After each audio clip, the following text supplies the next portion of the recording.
Okay, guys, welcome to another episode of the Blues Brothers podcast, the show that discusses all things football and in particular Chelsea FC with plenty of debates, questions and deliberations made by the fans for the fans. And this week, I'm delighted to be joined by Mr. Daniel Childs, the man behind the Son of Chelsea YouTube channel. I'm a writer and presenter for Football London as well as Carefree Chelsea. Daniel, thank you so much for joining me today, mate. I really appreciate it. To begin with, I like to always ask the guests, why Chelsea? So why Chelsea for you? What's the story behind that? Why Chelsea? I think I would have been excommunicated from my family if I wasn't a Chelsea fan. I'm very fortunate and blessed that Chelsea are my local club and my family sort of grew up in the local area. So I kind of had sort of no choice if I was going to be into football from an early age, who I was going to be supporting. So basically was taken to the bridge at the age of about 5, didn't know what football was. I believe it was, I was so lucky in terms of my age, in terms of Roman's first season was my first season supporting Chelsea. And I always remember the game. I think the team was MSK Žilina, I think is how you pronounce it, in the Champions League qualifier in 03 or 04, West End Lauren. That was my first ever game, and obviously fell in love with it since then. So it's kind of been ingrained. It's a family tradition as much as anything, and it's quite incredible to live so close to Stamford Bridge as well. So it's kind of just a part of the family and part of who I am. I mean, it's a great club to be following. I suppose you started just in time for sort of all the glory years to kind of roll into place. But kind of moving forward to Chelsea today, then it's been a fantastic start to the season. I mean, personally for myself, I wasn't quite sure what to expect when Thomas Tuchel came in January. I probably didn't expect us to be winning the Champions League and consolidating a top 4 position considering where we were. But he's done so well since he's come in. I mean, what have you made to what he's done at the club since he took over?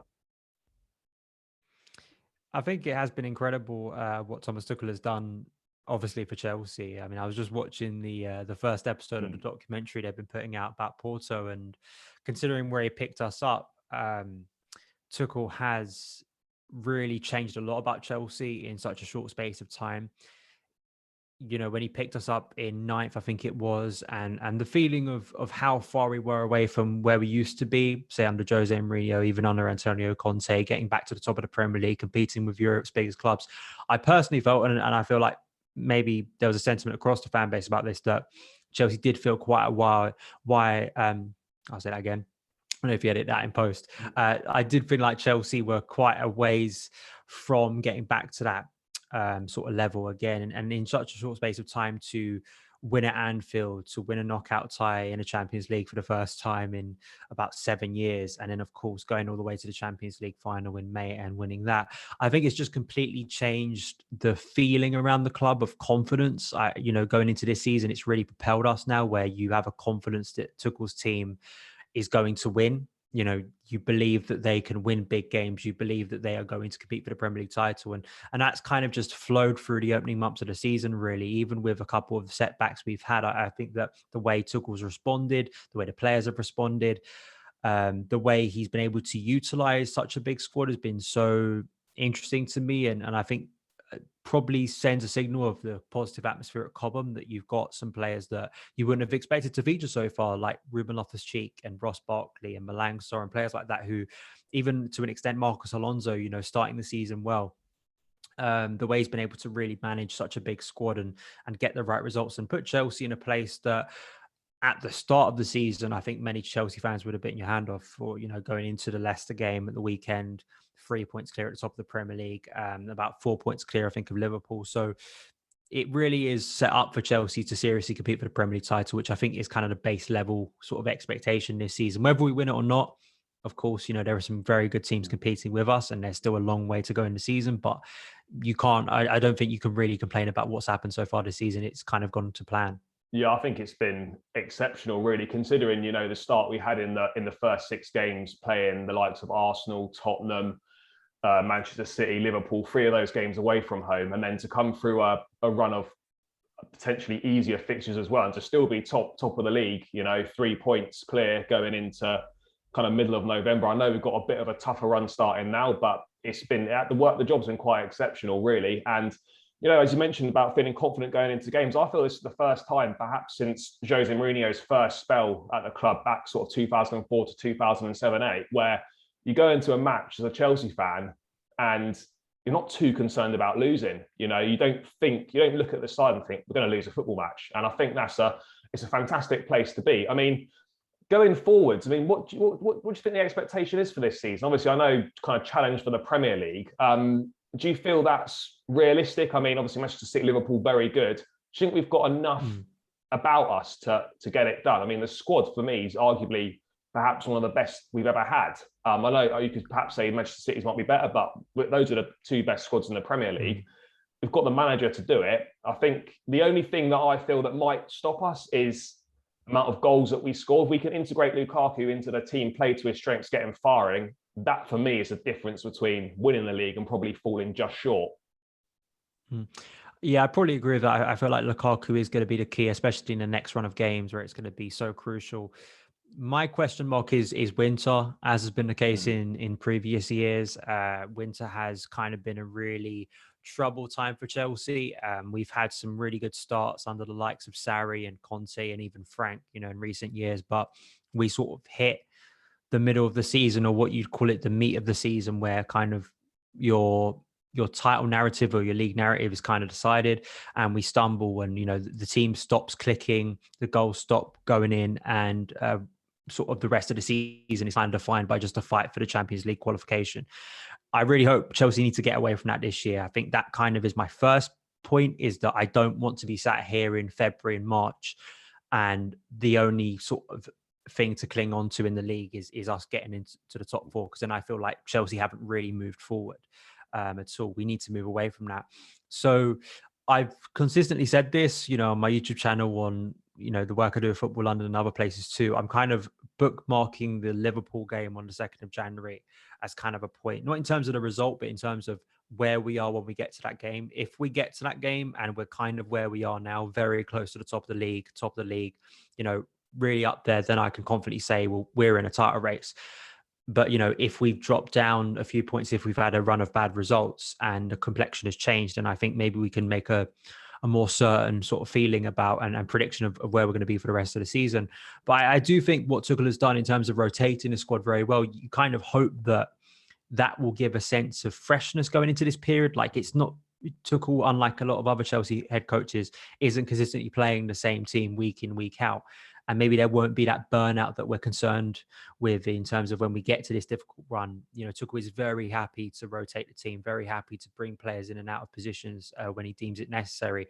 So that's my kind of hope. And as you said about Lukaku, is the fact that he hasn't really got going yet, which is maybe a positive, that now you want him to click. And if he clicks during this period, Lukaku, as we know he can, maybe it's going to be that sort of defining moment in the season where Chelsea can really start getting some big wins and really prove that they can be a title contender. I just think it's what Tuchel has done since he's come in. Is sort of my first answer is like, he's broken a lot of hoodoos. He's broken a lot of things that a lot of Chelsea coaches before him haven't done in like the last 7 years. And I feel like the next one is seriously compete for a Premier League title. Chelsea haven't been able to hit like 80 points since, I believe, Conte's title winning season, in 2017. And actually, when you think back, that is quite a few seasons. So there are still ways, I think, for us to improve, obviously. But yeah, Lukaku for me kind of feels like a big part of that. If he can click, then he's kind of going to be the one, I think, in the next few months that is really going to make difference, which is why Chelsea paid the big money for him in the summer. Yeah, I think a lot of it does hinge on, as you said, that was the one big piece that was missing from last season, is someone to regularly put the ball in the back of the net. Just on that, I know it's slightly off topic, but were you disappointed slightly that the pursuit of Erling Haaland didn't really come to much more and he didn't end up in a Chelsea shirt for this season? Or are you quite happy to end up with Lukaku? Lukaku was my first choice, and he was my first choice for some time. I just think he made a lot more sense than Haaland. Raiola was a big part of that for me. I kind of just don't want Raiola anywhere near Chelsea, and I think Chelsea are probably the same in terms of what he can bring to a club, despite the brilliance of Haaland. The numbers for Haaland just kept on going up to a ridiculous point where, it was kind of that dynamic for me of Lukaku is a complete player. He's the ready-made player. He's the player that you bring in and has gone through many stages of his career. He's found himself. He knows who he is. He's very confident who he is. Haaland is a generational talent, to use the overused term, but that's what he is. But there's no sort of guarantee that, he's still got a long way to go in his career, hasn't he? And I also always felt that the difference between the two in terms of longevity was Haaland, despite his age, I always felt that Lukaku and Haaland could kind of have similar time at Chelsea, because my concern with Haaland is, given how young he is that he'd come into Chelsea, and especially with an agent like Raiola, there'd be talks of him going to Real Madrid or, somewhere else in a couple of years' time. And Chelsea maybe wouldn't have him for that long. We know Lukaku has unfinished business at Chelsea. He loves the club. He's always wanted to have this role. And I felt that if we bought him, he'd see the at least the last important years of his career at the top of the game would be at Chelsea. He'd be fully dedicated to Chelsea. There'd be no sort of like questions over that of where is he going to go next. There's nothing with that. Lukaku is there.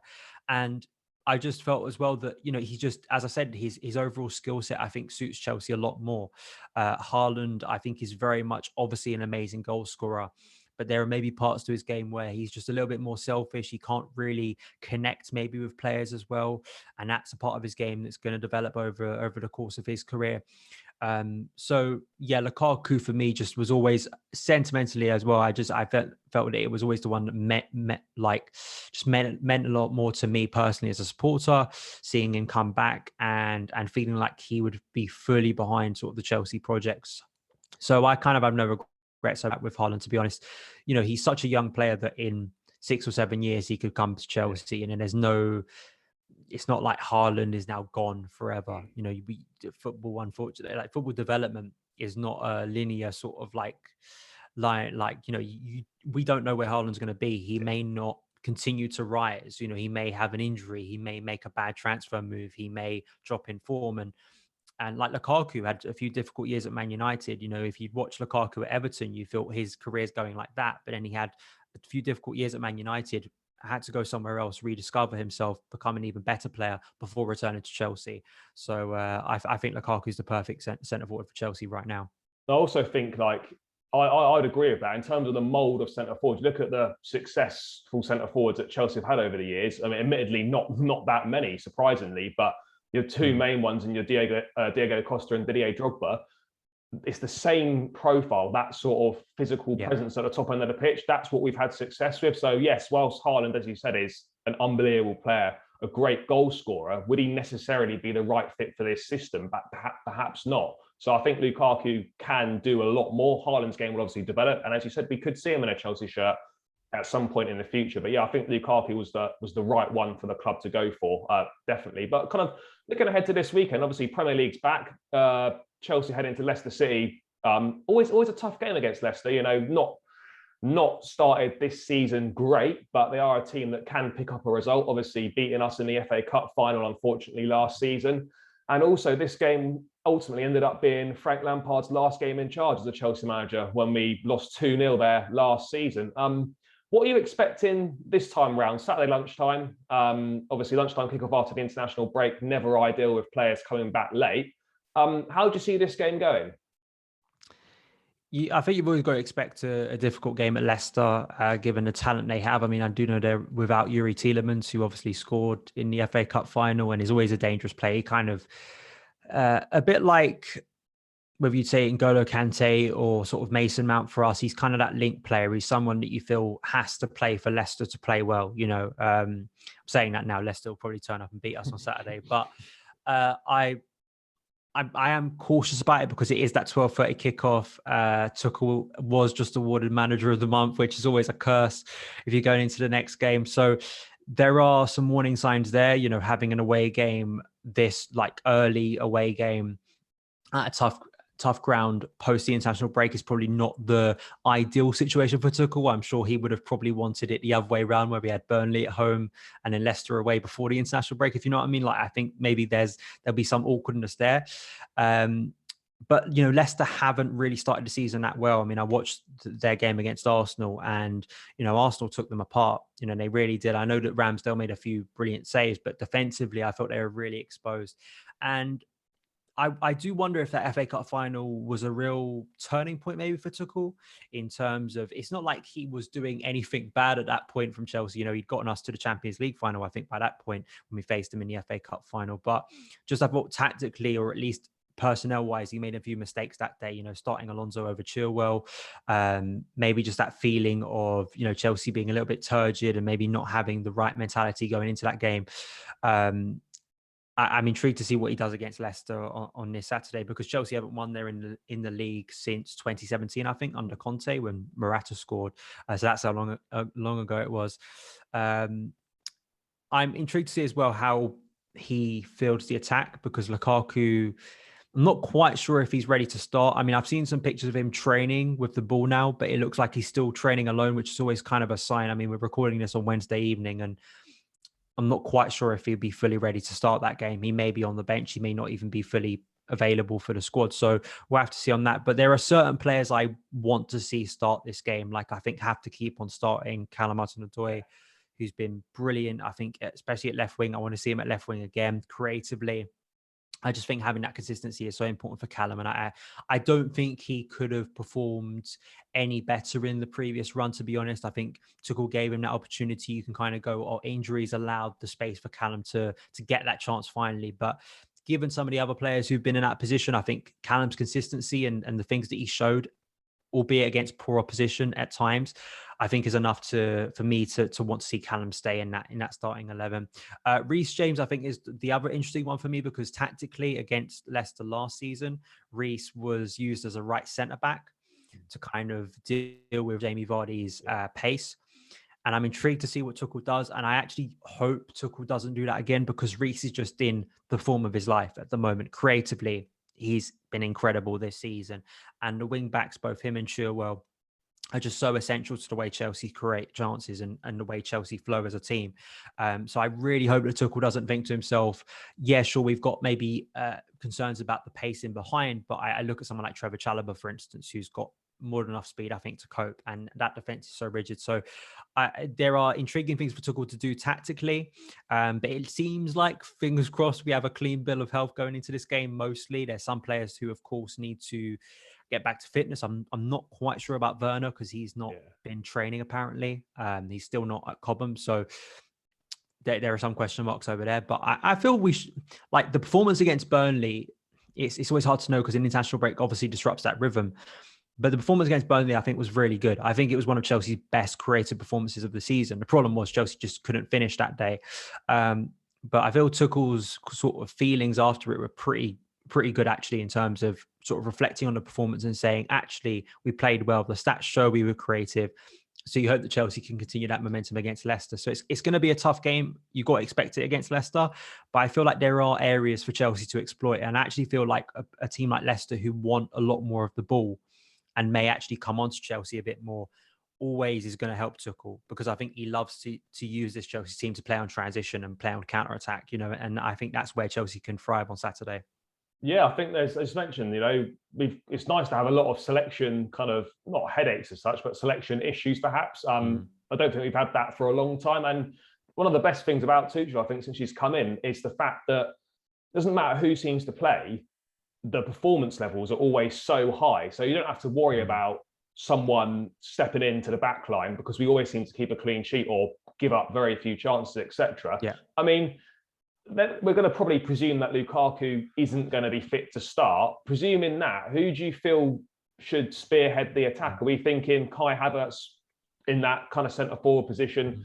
Callum Hudson-Odoi, I agree with you, should continue. Obviously, created the most chances for Chelsea in the Premier League. I think 19 opportunities. If our finishing was better, he could have had 2 or 3 more assists to his name. And perhaps I don't know how fit Mount's going to be. Obviously, he's back in training, not sure, but maybe the likes of Christian Pulisic. There's a few. I mean, what makeup of front three would you go with? I'd probably stick with Callum, Kai, and I'd bring Mason back in. Kind of a little bit harsh on Barkley, because I thought Barkley had a really good showing against Burnley. He kind of played as a number 10 rather than as kind of a right winger, which you'd expect, or a right number 10. It was interesting to see how Tuchel manage that front three in terms of, as I say, Barkley playing a little bit deeper and kind of having Kai and show as a fluid front two. I think that worked against Burnley's deep defense to try and, open up space. Kai's, despite his overall performances not being great, albeit he is scoring goals. You look at his recent games, he scored against Malmo, he scored against Southampton in the League Cup. He scored against Burnley and he scored for Germany the other night. A really good finish, a really good low cross. It was kind of a move that you'd expect Chelsea to actually create with the wing backs. The way Hansi Flick has set up his Germany team is not that dissimilar to the way Chelsea play. Hoffman on the overlap, get a really good drilled cross into the box, and Kai running across, dinked it into the bottom corner. Really good finish. So he's in good goal scoring form, and if he's in full fitness, I actually expect Kai to start here. I'd probably go with that front three because, Mason, obviously there are doubts because he didn't play that much against Burnley. He didn't obviously feature for England over the international break, but I suspect that he's probably ready to feature in this game. And you want those connections, I think, are so important for the team right now. As you just mentioned about sort of the rotations, but it within personnel. But I do think there are consistent things you want to see in the team, building up that rhythm when you can. And the way Mason and James on that right side, I think, link up so well together. Callum and Chilwell, I think that's a really good combo that I've seen since the Southampton game, really, in October at the Bridge. Those two, I think, on the left can cause so much harm in the way they can move about. Callum will go out wide, and we know the wing backs like to come inside a lot of the time. So that's the front three I'd go for. It's a very fluid front three. I think it allows Chelsea to sit back a bit more, there's more pressing in that front three, I think you'd say, against Leicester. So that's on instinct the one I'd go for. I'm intrigued because, Hakim Ziyech obviously hasn't been involved for Morocco since he fell out with the national team coach. So I'm interested to see if he'd be one of those players who'd be in the eye of Tuchel for the international break, same as Ross Barkley. Players who you expect to fully fit, ready to go, have no sort of like chinks in the armor in terms of their fitness. So potentially you mentioned Pulisic, obviously scored for the USA. I want to see, I wrote about this for Football London, I want to see Pulisic used as a super sub. Yeah. I feel like kind of to couple together why I think he's always been just a devastating player off the bench, just in terms of how he's consistently changed games, but also just maintaining his fitness, because the worst thing we want to see is rush him into a game against Leicester and he has a fitness setback, and that's going to make him potentially miss large chunks of the festive period, where not only do we need numbers, it's for him more games missed. So I feel like as a sub, I think he can be a really devastating weapon for Thomas Tuchel over the next few weeks, because he's continually proved that he can be that. I think he spots his anticipation in the box, I think, is so crucial. And especially against a tiring defense, I think he can be such a horrible player for defenses to cope with later on in the game if Chelsea need a goal, or just if you want to vary that attack up. So that's my front three. And I feel that there are players, obviously, Tuchel can call from off the bench if he needs to.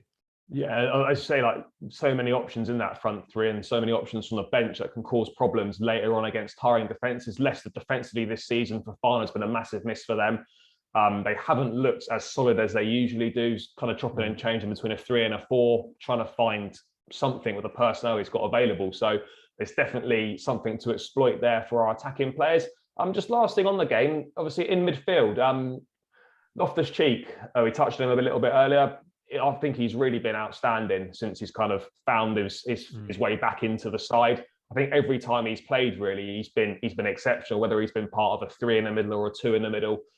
He's done really well. Obviously, no international football for him this break, so he's had a lot of time to work on the training pitch, etc.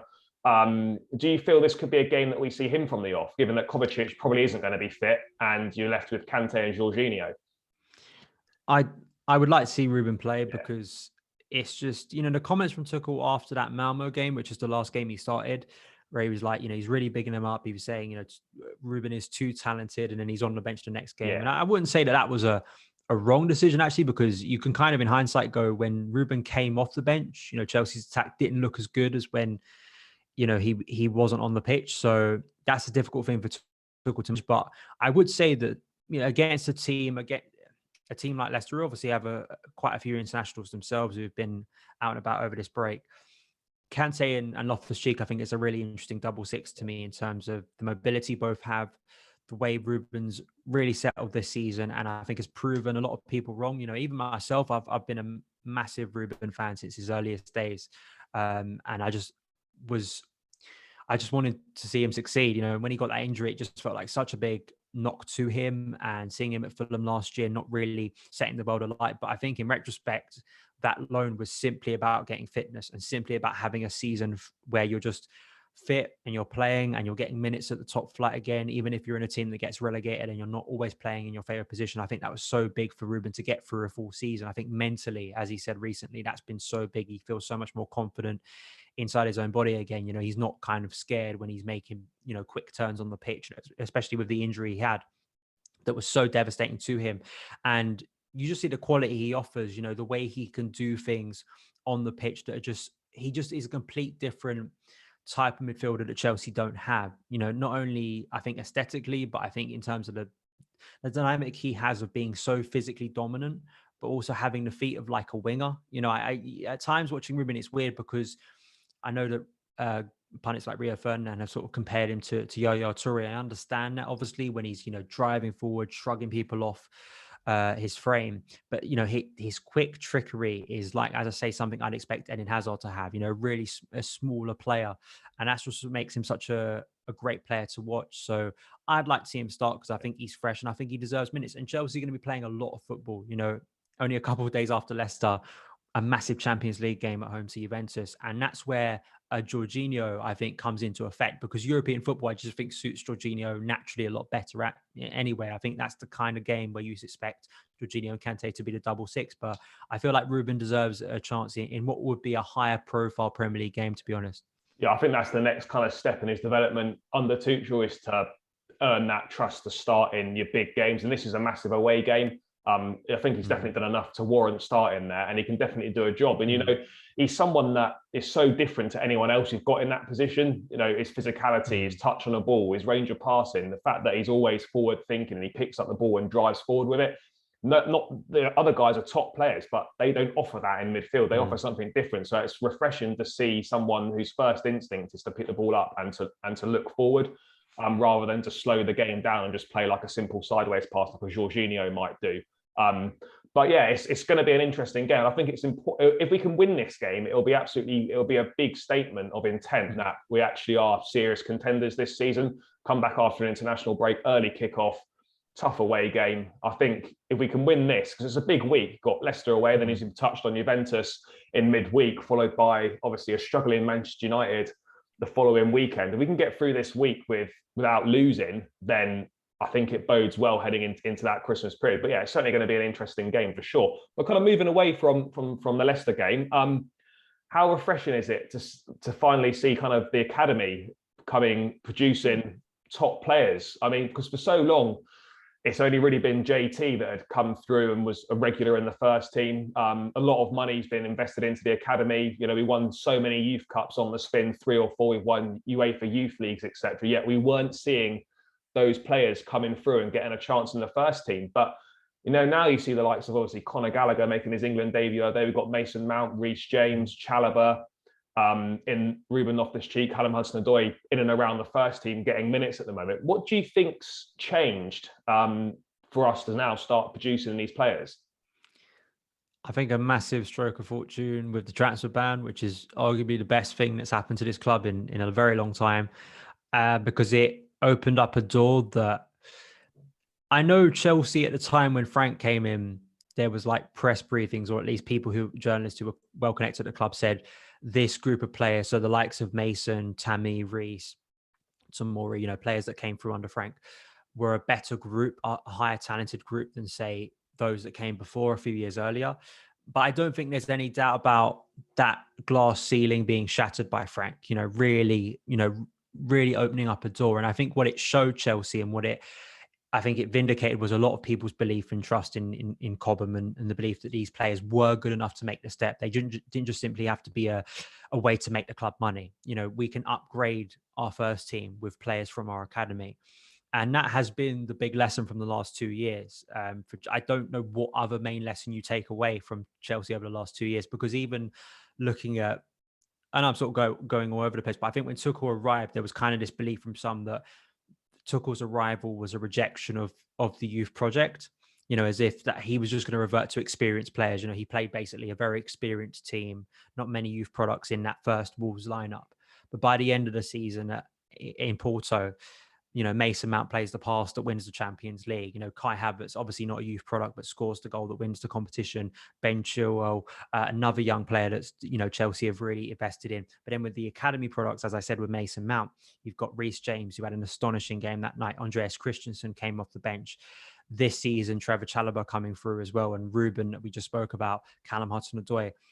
It consistently is a trend that keeps on happening. And I feel is a lesson that still kind of needs to be retold weirdly. You know, I still, you see doubts about bringing through or bringing back, say, someone like Conor Gallagher and giving him a chance next season. And actually, Chelsea need to open up room for Conor Gallagher next year, because he's quite clearly good enough at a Premier League level that we can't let this talent go, especially after the summer exodus of so many talented young players. So I think the transfer ban changed everything. I think getting in a coach who was inexperienced but was willing to give, especially, you know, you've got to add Jody Morris, who obviously had such a big hand in the development and coaching of so many of these players, and as well Joe Edwards, who was there as well at the same time. Having that trio at the same time at the forefront of Chelsea's first team coaching was such a massive part, and gave, I think, so much confidence and belief to the academy. And seeing the likes of Mason come through, seeing Tammy and Fikayo, even though both of them are away from the club, it gave the example, I think, to a lot of these young players that, yeah, there actually is a future here. It's no longer just this kind of like, oh, I have to wait for an extreme set of circumstances. And that's kind of my hope now, is that the transfer ban wasn't just this like brief sort of side mission for Chelsea where it was like, oh, it was nice for a year.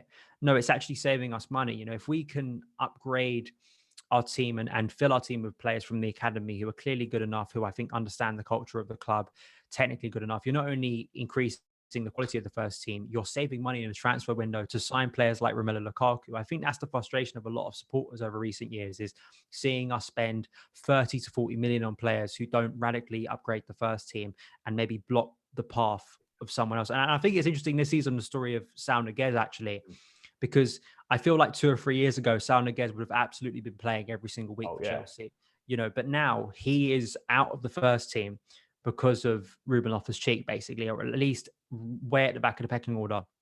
And that's another lesson for Chelsea again, you know, players that maybe you'd written off who have come back and shown once again their stories aren't over, and another player that's come through the academy. You know, it's just, there are so many examples now that this academy it's a supply line for Chelsea. It's a way to secure our future. It's a way to make us more stable as I think a club. So absolutely, it's a dream seeing all these players come through and consistently. I mean, unless you disagree, I feel that still the best parts of this team are mostly the young players. They are the players who are producing the most consistent performances. They're the ones who are producing some of the best attacking moves or the best attacking moments. And obviously for supporters, you know, some people think this doesn't matter, but for supporters, it means so much seeing players that have come through the academy and especially from the age of like 8 or 9 have been with the club. They know what the club means. They've lived through it. They've been told probably from an early age that they weren't going to make it at Chelsea, and then to prove people wrong. That narrative, obviously, I think gives so much power to fans, of feeling that there's a connection and there's a representation of them on the pitch. And I think that matters not only for Chelsea, but for every single football club. So at the moment, it's going well. I just hope that Chelsea learn the lessons of the recent years and we don't just like revert to type, because I think that could be disastrous. I think the situation at Barcelona are at a very different club, but the way they've at times in recent years forgotten about their youth academy and why it's such an essential part to the way it produces for the first team, Chelsea should be like that with Cobham. You know, it absolutely, it benefits so many areas of our club on and off the pitch. Oh yeah, exactly. You know, as you mentioned, it saves us money, and also, you know, the player comes through that is good, but perhaps not good enough for the first team. You can also make a lot of money as well. You know, Mark Gay coming through, £20 million to Crystal Palace. Obviously, didn't play a single first team game for Chelsea, but still a very good football player. So it kind of works both ways. But just sort of touching on the next sort of players coming through. We've obviously got very exciting, promising centre back in Levi Colwill on loan at Huddersfield this season. With the uncertainty of surrounding defenders' futures, etc., the likes of Rudiger probably going to move on. Christensen, I imagine, will sign, but you know, Thiago Silva not getting any younger, Aspilicueta getting on as well. Do you feel there could be a potential possibility of him having a part in the first team squad next season, or do you feel it's going to be another loan move? It's tough to say, obviously, right now. I mean, I feel like for the second half of last season, we were like bigging up Mark Gurhey, and we were saying Mark Gurhey is the guy to come in and either deputize or come, like he'd be the future, like sort of to surpass sort of Antonio Rudiger when he decided to leave. And obviously, so much change. You know, Gurhey wanted first team football, saw that there probably wasn't a realistic path for him. I know that Trevor Chalobah coming through to some people could be seen as an example of, well, why did he jump? But listen, at that age to guarantee yourself first team football, I still think he made the right decision for his own career, to be honest, especially as a left-sided centre-back. You know, Trevor Chalobah, obviously, I think can play well as left centre-back. He's played even in the middle of a back three so far this season for Tuchel, but for Gurhey's own career, it works. So for Colwill, obviously, I think he's really highly thought of internally at Chelsea in terms of the way he's come through, another left-sided centre-back, which I think are so valuable in the modern game, especially what is going to be the plan after Rudiger, no matter what happens with his contract. You know, I think Chelsea have to be forward planning, and he's doing so well at Huddersfield at the moment. You know, everything you hear is kind of what you're hearing about Mark Gurhey, and it's also the fact of how young Colwill is. I think he's the youngest centre-back in the Championship, and to a lot of supporters at Huddersfield who've seen the likes of Emile Smith-Rowe come to Huddersfield on loan. They've seen Ben Chilwell come on loan there. They've seen some really good English talents go to that club and perform. To even now kind of be touting that he's the best loanee they've had, you know, in years, kind of says how good he is. And I think that it's tough to say because it's so impossible with Chelsea to predict what's going to happen in the next month, let alone the next 6 months. I think it depends on what happens with Antonio Rudiger's contract situation, as you say. If he doesn't sign the contract, then obviously that opens up a door.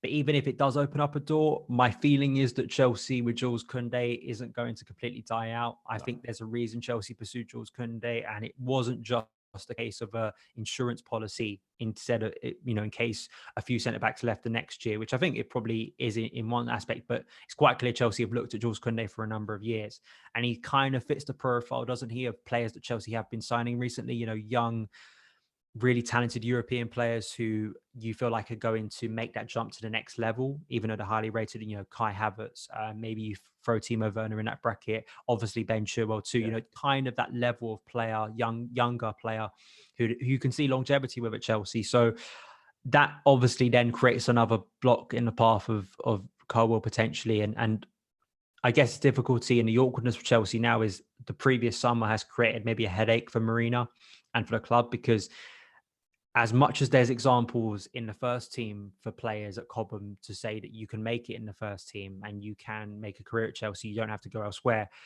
The likes of Gurhey, Livramento have proven that you can make the jump to the Premier League pretty quickly, and you can make your name very quickly. You can make a massive leap forward. And that's going to be the headache for, I think, Chelsea moving forward is being able to convince those players that there is a future at Chelsea. I think Colwill, though, you know, has recently signed a new deal, so there's more longevity on his contract, so there isn't that precarious situation. But obviously, that is going to be something that will, I think, rear its head eventually. So it's to be honest, I'm kind of shirking, you know, giving you the answer because it's just That's impossible to tell. I think I always want to back the young players, and I think they can prove themselves. And at the very least, I'd like to see Colwill be with Tuchel in pre-season at least. So we can have a look at him like he did with Trevor Chalobah, because it was quite clear that when Trevor started playing for Tuchel in pre-season, he went from you're probably going on loan to no, you're going to be part of the first team squad. You are good enough to play, and Tuchel was a smart coach. You know, he quite clearly saw the value in having Chalobah within the squad, and look what's happened since.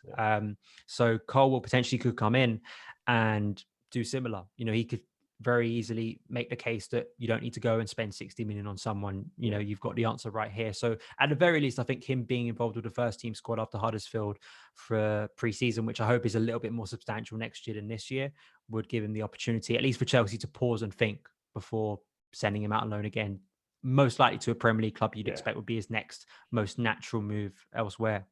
Yeah, I mean, ironically, if we signed Jules Koundé this summer, we probably wouldn't have even seen Trevor Chalobah at all. So, you know, it goes to show that perhaps it's a blessing in disguise for the club as well. But just last thing on the academy, another exciting prospect. What do you feel the future holds for Vale? Obviously, been on the bench in the Carabao Cup against Southampton and was on the bench away at Malmo. Do you think he's obviously one of the most exciting guys in the academy as well? Do you feel there's a bit of a future for him next season, or do you think perhaps a loan move is going to be best for him?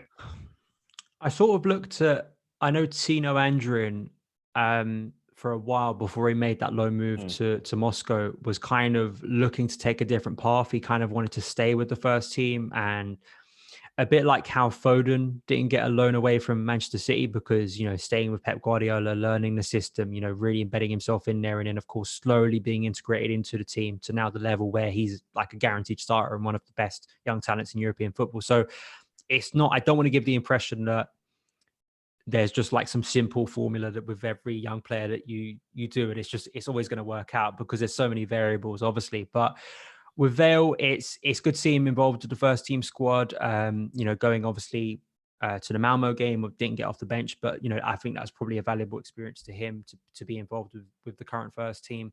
You'd hope in, say, the FA Cup, if Chelsea get a good draw, we could potentially see Vale maybe start that game or get some minutes in that game. I feel that's always such a perfect opportunity to do that. The unfortunate thing was last year, because I remember, I think Vale, definitely Lawrence was a part and Sunset Bell were a part of the sort of the group training for that FA Cup third round game, but Frank was under pressure at the time. So he kind of just put a first team out and we didn't get to see any of those young players. I hope this time the environment's there for Tuchel to play some of those younger players, because I think it's great to see. So you could see a bit of him this season. But the loan is always the most obvious thing, isn't it? In terms of thinking about the development, because, my general rule with loans is kind of, I think minutes are, obviously so valuable, but I think, competitive minutes, even at a lower level, is better than going to a fancy club, a club that, Ampadu, I think, is the best example of this, is that, and even we could have this argument about Billy Gilmore at the moment, is sort of, for Vale, I think looking at what Mason did during his development, looking at what Tammy did, if he could get a championship loan, which despite his talent at the moment, and you're playing like 46 games or 45 games in a championship, Saturday, Tuesday, I think that's an amazing year for a young player to really, because the quality of the championship sometimes gets demeaned. It's really good. And one of Chelsea's best players has come through that system, obviously Mason Mount. And Fikayo Tomori, had 3 championship loans before returning to Chelsea. Tammy had 1 year in the Premier League, but his 2 best years were in the championship as well. So that kind of be my feeling if it was to go smoothly. As we know, some young players, it doesn't go smoothly, and it isn't just going to be a case where we'll send you out on loan and you'll be happy with that. Vale may see other things for his career. And he kind of operates in an area, unfortunately, where there are so many options currently for Chelsea at a good age. Yeah, I know that we're looking at Kai Havertz at the moment as a forward rather than a midfielder, but especially if Lukaku's here for a few years and is staying fit, Havertz is going to have to find another position. If he wants to play at Chelsea, he won't be the focal 9. He has to either play alongside Lukaku or kind of play somewhere near him. Mason, obviously, Ruben may be finding himself a Chelsea career again. We don't know what's going to happen with the situation if Chelsea decide to buy someone like Declan Rice. I know in a different position, but these all have sort of chain reactions where it's like, how many spots are going to be available for you in the first team?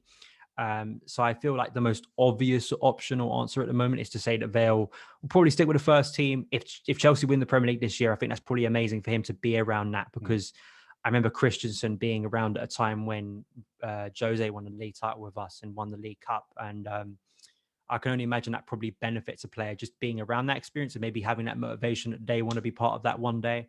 So maybe that could be the path that Vale goes down. Very talented player. And like we see with a lot of Cobham players, even if they don't make it at Chelsea, they're clearly talented to make it elsewhere. So there's going to be suitors absolutely for players like Vale. Yeah, no, 100%. And now, just to wrap up then, we've got a few questions that are coming. Obviously, I can't get through them all, just pick a few of the best ones. Daniel, how do you feel about Chelsea potentially moving away from Stamford Bridge at some point in the future? Obviously, there's kind of been reports in the past, obviously the old Battersea Power Station, that didn't quite materialise. Do you feel that that's something that might happen in the future? And do you think, how do you feel about it? I feel like the whole stadium, like redevelopment, whether it's at Stamford Bridge or elsewhere, I think will rear its head again, because it's such a big revenue stream for the club if they can sort it. Because, compare us to Tottenham, even, in terms of how much that stadium is probably going to make them over a number of years. The Emirates, Old Trafford, Anfield obviously continues to be expanded upon. I think Everton are getting a new stadium soon. Man City, obviously, with the Etihad. I went to the Etihad a few years ago. I think it was the game under Conte when we won 3-1. And just the whole structure of that stadium is really impressive. So I feel like this issue will come up again. I feel like it's very relevant whilst we're having this conversation, because I've seen a lot of people, really complaining about not only the price of tickets, but the availability of tickets. So many people wanted to go to games, but they're just unavailable at the moment for a number of reasons. So obviously it was halted in 2018 with, sort of Romans, obviously, I think visa at the time being removed, the whole political situation, which still kind of fully hasn't been resolved. But, we've seen some things where Roman is fully active in the club. He's spending money in the club. He's investing. He's returned to London recently, at least for one visit. So if that can be rectified, I think we may see some movement there. I'd like to think in the next 5 years, something changes. It's how Chelsea deal with it, because as we know, as we've seen with both Arsenal and Tottenham, just the most recent examples of teams who have spent a lot of money on a ground, despite the financial muscle Chelsea have, because it's such a massive financial outlay to do that, there will have to be some restrictions elsewhere. Chelsea probably won't spend as much in the transfer market, which then again, Cobham becomes a very relevant topic, doesn't it? In terms of that's where you're going to get your talent from. And fans, I think, may have to understand, at least for a couple of years, if that was to come through, that Chelsea may not always be at the top of the league. Chelsea may have to have a few more leaner years whilst that stadium's being made. So I feel like it is an important issue. I feel like Chelsea have to rectify it at some point. As much as I love Stamford Bridge, I'd love Stamford Bridge to be the way it is forever. But that's not the way football works. Things change. And I think for Chelsea to compete with not only the domestic rivals, but, compete with clubs like Bayern Munich. I think Chelsea, as obviously having the financial backing we do in the muscle at the moment, I feel like the club will eventually get to the point where they decide we need to move on to another point here and move the club into a different direction. And I feel like that Roman would see a new stadium as kind of one of his biggest legacies at Chelsea. So. Yeah, no, I think, I agree with a lot of what you're saying. Also, you look at all the other big clubs, you mentioned your Tottenhams, your Arsenals, even West Ham got a big stadium, United, Liverpool, etc., Everton moving on. You sort of say that the only thing that's missing from Chelsea now is a big stadium. It's hard to get tickets. We've definitely got the fan base to fill it.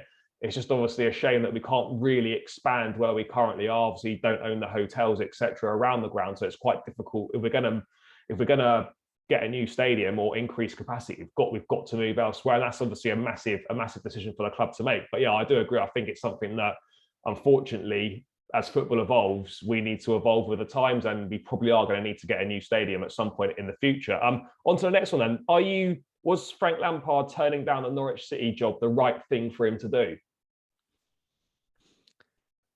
Gut instinct says yes. I think it probably was based on where Norwich are. Now, I'm not sure. I mean, I think that the fact that he obviously had conversations with Norwich, obviously sparked interest in him. He obviously saw it as potentially a good opportunity. I do wonder if he looked at it coming in midway through a season, the fact that he could have a relegation on his CV. And, I feel like for an experienced head like Dean Smith to go in there, I don't think that'll be as impactful to his career as it can be to a young coach like Lampard, who's still trying to find his way. And very much, I think, is being very careful about where he moves next, because I think he sees his next move has to be a good one. It has to be with a club that I think is going to give him the right platform to succeed, and where I think he can really build something, which was just never going to happen at Chelsea, to be honest. He's just, and also become a better coach, learn things that I think he needed to. So I'm happy about it, to be honest. I think just emotionally, obviously adoring Frank, I would have got sick and tired of the Lampard Gerrard comparisons very quickly. I feel like if he can wait a few times, because, we know how quickly football changes, and there will be jobs opening up in the summer, especially. And maybe as well, I think there's a human aspect too. He has a young kid that came in March. The fact that he's so settled, financially, and maybe just in his mindset. Eddie Howe took a very long time out of the game before returning. I know obviously he had a longer coaching career to what Lampard has now, but I think maybe that is valuable for him, just to really think about where it went wrong at Chelsea, or the things that he wants to improve on, the things that worked well. Apparently he's going to be changing his backroom staff. He's not going to have Jody Morris anymore. Maybe might still have Joe Edwards. We're not quite sure. So I really hope for Frank the right option will come up. And I never quite bought the clamour that Frank needed to go to Norwich simply for Billy Gilmore.